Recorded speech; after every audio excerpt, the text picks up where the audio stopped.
On est là pour répondre à une question qu'on me pose souvent et qui est la suivante. Est-ce que ça coûte cher de travailler avec un UX designer? C'est parti. Alors, forcément, vous allez dire, là t'abuses. Ma réponse est oui et non. Réponse extrêmement philosophique. Écoutez, je suis issue d'un bac littéraire, c'est normal que ça me serve encore maintenant.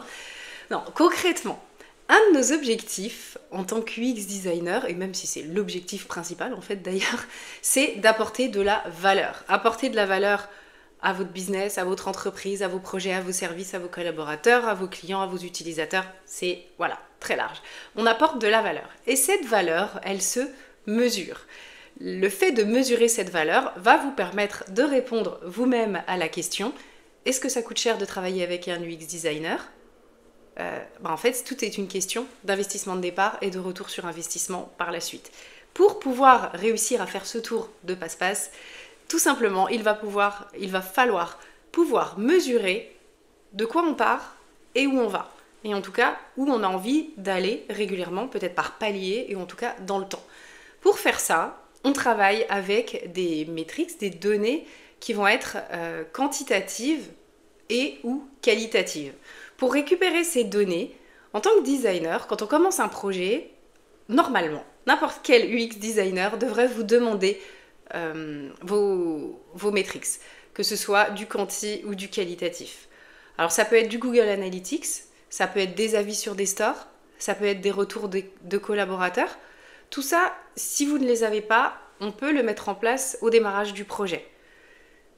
Et c'est hyper important de le faire parce que c'est ce qui va vous permettre de savoir que vous avez investi dans la bonne personne.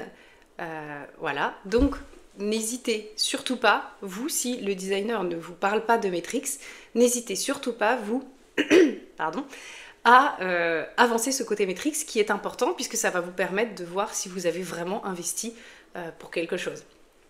L'autre chose qui est assez évidente, c'est que si vous venez voir un UX designer, si vous venez me voir avec un budget de 0 €, évidemment, ça vous coûtera plus cher que prévu. Mais ça, vous vous en doutez déjà. L'avantage de travailler, enfin en tout cas c'est ma façon de travailler qui est la suivante, c'est qu'à partir du moment où une entreprise vient me voir en disant qu'elle aimerait mettre en place des process de design, qu'elle aimerait avoir un designer à l'intérieur de son entreprise afin de pouvoir améliorer l'expérience utilisateur de ses produits, je me vois mal lui dire non parce que t'as pas 10 000 € par exemple.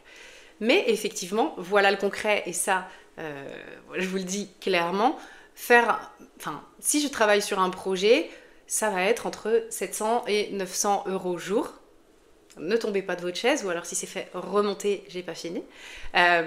Mais par contre, ce qu'on peut faire et ce que je fais, c'est de voir si mon intervention est pertinente et à quel endroit, à quel moment elle est pertinente, de manière à ce que vous n'investissiez pas ou alors que vous ne soyez pas frustré de ne pas pouvoir investir dans le design, mais en tout cas qu'on puisse quand même mettre en place des choses ensemble et que ça avance concrètement là où on a le plus besoin de mon intervention.